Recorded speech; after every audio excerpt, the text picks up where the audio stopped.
Bonjour, je suis Pierre-Michel Laureus, enseignant de mathématiques. La dernière fois, j'ai fait une capsule sur le plan cartésien. Aujourd'hui, je vais faire une capsule sur le système de repérage géographique avec la latitude et la longitude. Nous allons voir quels sont les points communs de ce système de repérage avec le plan cartésien et en quoi ce système de repérage diffère-t-il du plan cartésien. J'ai une application GeoGebra ici. Je vais faire cette capsule en ayant recours à cette application. Je ne vais pas entrer dans des définitions avec vous en tant que tel, mais je vais utiliser une approche visuelle pour que vous puissiez voir exactement certains concepts ou certaines définitions comme les parallèles, tout ce qu'on appelle la longitude et les méridiens, qui sont des notions quand même importantes à comprendre dans ce système de repérage géographique. Alors, comme vous le voyez ici, j'ai la Terre que je vois ici qui a la forme d'une sphère. On peut identifier clairement les pôles nord et sud. Alors, c'est quoi exactement l'équateur? L'équateur va être défini comme étant cette ligne imaginaire que vous voyez ici. Il s'agit d'un cercle. C'est un cercle qui n'est pas un cercle réel, mais c'est un cercle imaginaire. On va définir ce cercle imaginaire tout simplement pour donner vie à notre système de repérage géographique dont nous sommes en train de parler. À part l'équateur, il y a aussi ce qu'on appelle le méridien de Greenwich. Le méridien de Greenwich, comme vous le voyez ici, il va partir du pôle nord jusqu'au pôle sud. Et c'est aussi un cercle que nous voyons ici, tout comme l'équateur. Il y a une intersection entre l'équateur et le méridien de Greenwich. Ce point d'intersection que nous pouvons voir ici, c'est un point qui se trouve quelque part dans l'océan Atlantique. Maintenant, lorsque nous parlons, on va se concentrer sur l'équateur. Voici l'équateur. L'équateur va séparer les pôles nord et sud. Nous allons avoir le pôle nord en haut de l'équateur et le pôle sud en bas de l'équateur. Il y a ce qu'on appelle les parallèles nord. Les parallèles nord vont être des cercles qui seront parallèles à l'équateur et qui vont aller en haut de l'équateur dans la partie du pôle nord. Donc voici de façon visuelle différentes parallèles nord que nous voyons ici. En fait, on peut y avoir une multitude de parallèles nord. Ici, on vous a présenté quelques-unes parmi les parallèles nord. Également, on peut définir les parallèles sud comme étant des cercles parallèles à l'équateur qui se trouvent plutôt vers le bas de l'équateur. Voici les parallèles sud. Alors, les parallèles nord vers le haut et les parallèles sud vers le bas. À présent, nous allons considérer le méridien de Greenwich. Voici le méridien de Greenwich dont on a parlé tantôt. Et je vais faire une certaine rotation. Donc, alors voici le méridien de Greenwich. Le méridien de Greenwich, comme vous le voyez, c'est un cercle dans le cas de cette sphère ici. C'est comme si nous pouvons dire qu'il s'agit d'un cercle vertical. Nous pouvons parler des méridiens est.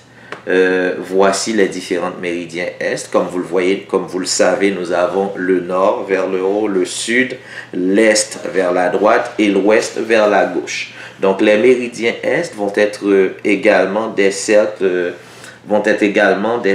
qui vont plus s'orienter vers l'hémisphère est. Et également, nous avons les méridiens ouest qui seront également des cercles orientés vers l'hémisphère ouest. Maintenant, si je mets l'équateur, les parallèles nord et les parallèles sud, nous allons avoir un système assez complexe comme vous le voyez ici. L'équateur ressemble à l'axe des X et le méridien de Greenwich ressemble à l'axe des Y que nous avons dans le plan cartésien. Toutefois, comme vous le voyez là, l'équateur ainsi que le méridien de Greenwich se trouvent comme sur une surface courbe, alors que le plan cartésien se trouve de préférence sur une surface plane. Maintenant, allons encore plus loin pour essayer de comprendre quelques notions importantes. Il y a ce qu'on appelle la latitude et la longitude. Alors, voici encore une fois la sphère. C'est quoi la définition de la latitude? Je ne vais pas vous donner une définition. Je vais vous laisser de préférence voir exactement comment est-ce qu'on est arrivé à la latitude. Voici la Terre et voici le centre de la Terre qui se trouve quelque part à l'intérieur de cette sphère que nous représentons ici. La latitude va être tout simplement un angle qui va être formé. Ici, je suis au point de rencontre entre l'équateur et le méridien de Greenwich. Si j'augmente l'angle formé par le centre de la Terre et à partir de ce point, je commence à augmenter l'angle que j'ai ici, comme vous le voyez, il y a un cercle imaginaire qui va être parallèle à l'équateur. Il s'agit d'une parallèle nord. Et comme vous le voyez, je vais le monter à 15 degrés, qui est écrit ici dans l'écran. Donc, j'aurai une première parallèle, comme vous le voyez ici. Je vais encore augmenter ça à 30 degrés en faisant des bonds de 15. J'aurai une deuxième parallèle. Je vais monter de 15 degrés, ça va me donner 45 degrés, une troisième parallèle. Je fais un bond additionnel de 15 degrés, j'arrive à 60 degrés. Un bond additionnel de 15 degrés, j'arrive à 75 degrés. Et finalement, un dernier bond de 15 degrés, j'arrive à 90 degrés. Comme vous le voyez, en arrivant à 90 degrés, je suis rendu au pôle Nord maintenant. Ce qui veut dire que lorsque je parle de la latitude peut avoir un maximum de 90 degrés. Parce que si je dépasse le pôle Nord, je m'en vais vers l'arrière. Donc, par convention, lorsqu'on est en train de parler de la latitude d'un lieu, la latitude d'un lieu va être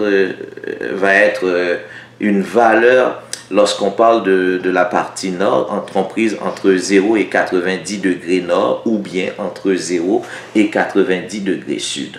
On va parler entre 0 et 90 degrés sud dans le cas que nous avons ici. Là, comme vous le voyez, je peux également aller vers le bas en déplaçant mes parallèles vers le bas. J'aurai des parallèles sud. Ici, comme vous le voyez, j'ai 15 degrés sud. Ensuite, je peux continuer également. J'aurai 30 degrés sud. Si je continue, j'aurai 45 degrés sud. Ensuite, j'aurai 60 degrés sud. Voici à quoi ressemble 75 degrés sud, c'est vers le bas. Comme vous le voyez, le cercle devient de plus en plus petit au fur et à mesure que je m'approche du pôle sud. Et finalement, à 90 degrés, je suis exactement au niveau du pôle sud, je suis à 90 degrés sud. Donc, c'est ce que je disais, ce qui veut dire sur la latitude, les valeurs seront comprises entre 0 et 90 degrés nord ou bien entre 0 et 90 degrés sud. Maintenant, comment est-ce que je vais remettre mon point au point M qui se trouve quelque part dans l'océan Atlantique? À ce moment-ci, à ce stade, je vais être à 0 degré, comme vous le voyez ici, 0 degré nord. Maintenant, si je vais déplacer sur la longitude maintenant, sur l'axe horizontal, qu'est-ce qui va se passer? Alors, sur l'axe horizontal, sur la longitude, si je fais également des bonds de 15 degrés, alors qu'est-ce qui va se passer? Si je m'en vais vers la droite, donc je vais avoir des méridiens comme vous le voyez. En allant vers la droite, je me déplace sur l'axe, sur l'équateur, qui est comme l'axe des X si nous considérons le plan cartésien. Alors, j'arrive à 15 degrés est ici, j'augmente à 30 degrés est et j'augmente à 45. Voici à quoi ressemble 90 degrés est. Donc ici, je suis à 90 degrés est.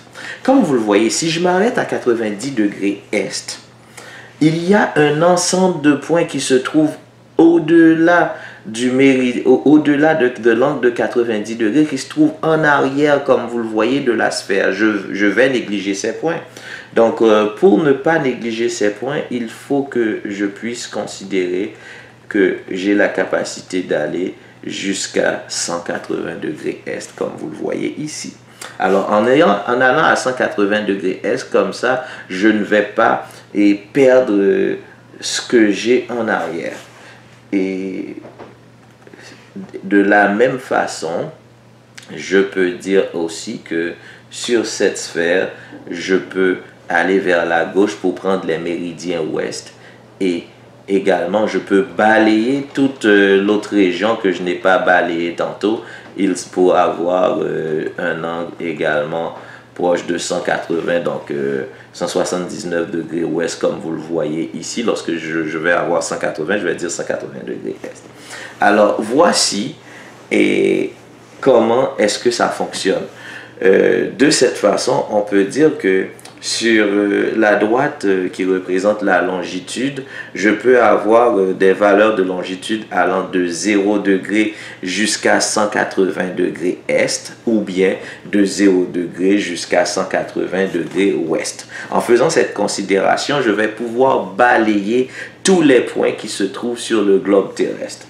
Maintenant, on peut, et d'une certaine façon, nous servir de ça pour dire on va essayer dans notre esprit d'une façon abstraite quand même de mettre les informations de la sphère à plat, et de cette façon on peut arriver à lire des coordonnées sur Terre et avoir un système de repérage qui se rapproche beaucoup plus du plan cartésien que nous connaissons. Maintenant, comment est-ce qu'on fait pour lire un point dans le système de repérage géographique? Nous l'avons précisé un peu. Voici le point M que nous voyons ici et sur cette sphère. Comment est-ce qu'on trouve la latitude du point M comme vous le voyez ici là? Donc, disons qu'on est d'abord au point 0, 0. Je vais me déplacer ici là, donc sur le point. Et je vais avoir par exemple un angle de 50 degrés qui correspond au point M. Une fois que je vais avoir ce point M, comme vous le voyez, ça c'est la latitude qui est à la verticale. Et pour la longitude, ça va être l'angle qui est formé par l'ouverture que j'ai fait pour arriver à ce point sur Terre. Et le système de coordonnées maintenant, comme vous le voyez, sur la latitude, il y a un angle de 50 degrés vers le nord. Et il y a aussi un angle de 51 degrés maintenant vers la droite, vers l'est. Donc les coordonnées vont se lire 50 degrés nord, 51 degrés est dans ce cas-ci. Ici, il y a un point important à noter. Dans le système, dans le plan cartésien, lorsqu'on va lire un point, on va d'abord lire la coordonnée qui se trouve sur l'axe horizontal d'abord, qui est la coordonnée X. Ensuite, on va dire ou citer la coordonnée qui se trouve sur l'axe vertical.